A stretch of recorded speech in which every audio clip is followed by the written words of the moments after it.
akan membuat yang namanya potensi ini adalah hasil maksimal.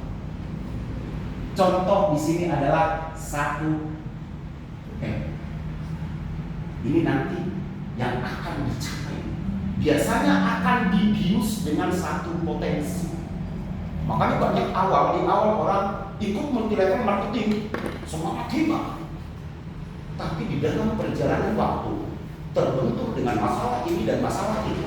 Untuk yang mendapatkan ini, rata-rata fakta membuktikan hanya 3% yang bisa sampai ke sini.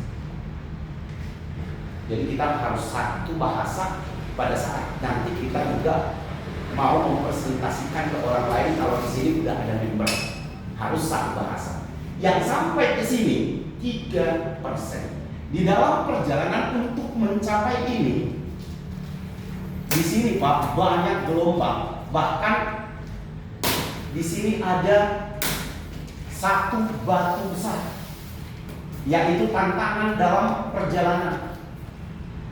Batu besar ini harus bisa sampai ke sini biar bisa mendapatkan yang 1M.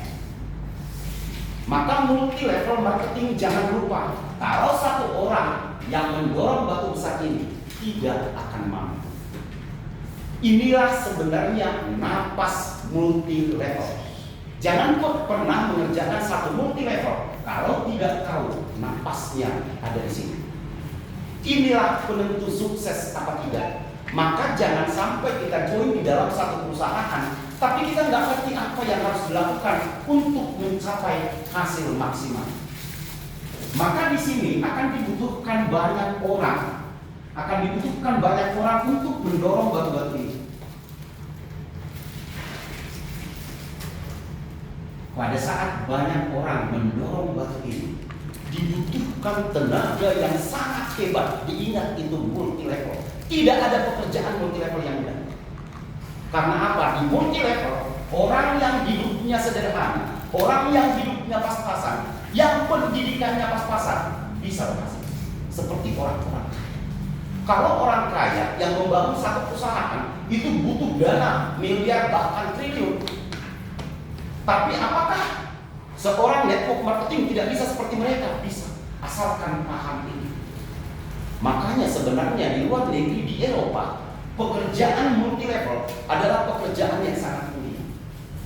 Bagi orang sebenarnya yang susah hidupnya, mau merubah hidupnya dengan modal yang kecil, harusnya memulai langkah dari multi level. Nah, untuk mendorong batu besar ini, Pak, dibutuhkan waktu, Pak.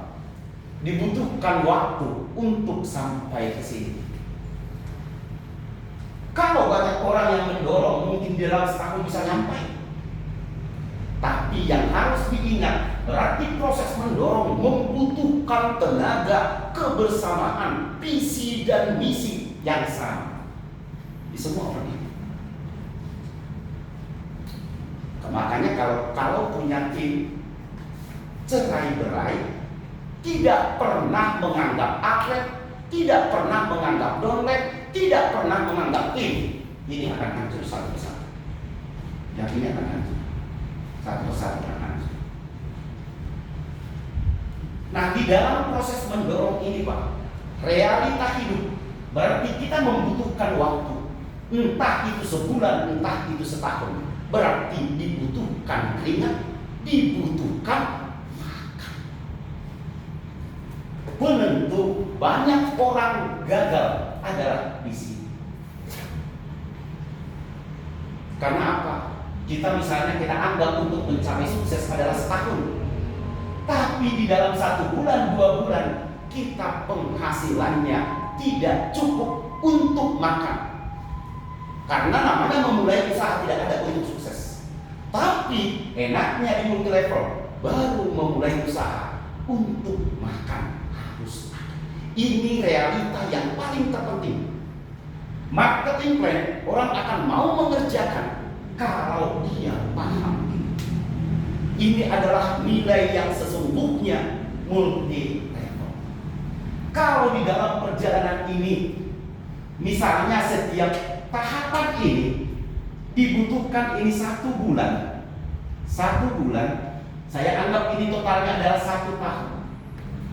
Tapi di dalam bulan pertama aja kita untuk menghasilkan hanya 100.000.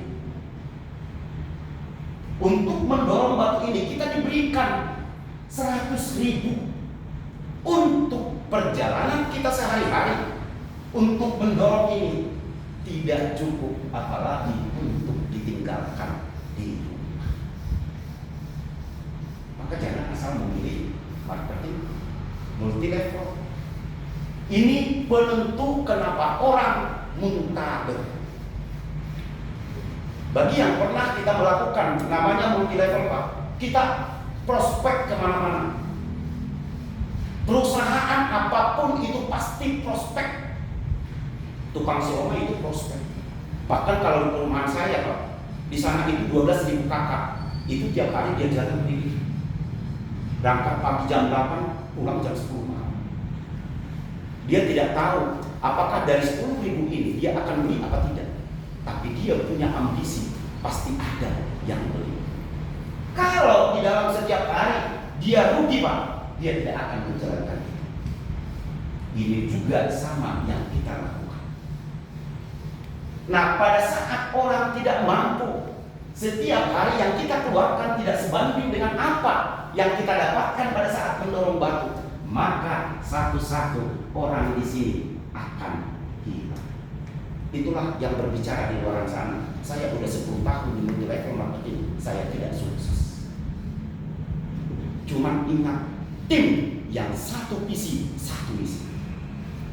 Jangan pernah menghabiskan tenaga kalau tidak satu visi, satu misi dengan kita. Ini ada tim lama saya sampai ke arah laut, itu saya temani. Pulang jam 2, jam 3 subuh. Ini apa lagi? Sampai saya jadikan beliau dari bagian dengan saya sebagai. Karena apa? Saya lihat satu visi, satu misi. Kalau tidak satu visi, satu misi, banyak orang di sini tapi hanya seperempat. Ya 25% yang ikut mendorong, mati, Pak. Yang mengeluarkan tenaga habis-habisan tidak akan sampai. Nah, inilah yang harus kita ketahui. Apakah ada hubungan ini nanti dengan sistem yang dibangun oleh PT Bina? Jadi pada saat mendorong batu besar tidak bisa sukses kalau tidak didorong batu besar. Dan untuk mendorong ini dibutuhkan banyak orang. Tapi di sini jangan lupa ada proses waktu. Maka disitulah pentingnya berapa penghasilan yang kita dapatkan pada saat mendorong. Jadi kalau asal-asal kita, Pak, oh ini potensi di sini lebih hebat potensi dibanding di luar sana. Saya boleh nanti dipuji. Ada bapak di sini ikut perusahaan yang lain multi level. Buka ke saya potensinya lebih besarkah di sana atau di sini? Saya berani jamin di sini pasti lebih besar. Tapi potensi itu nomor 2.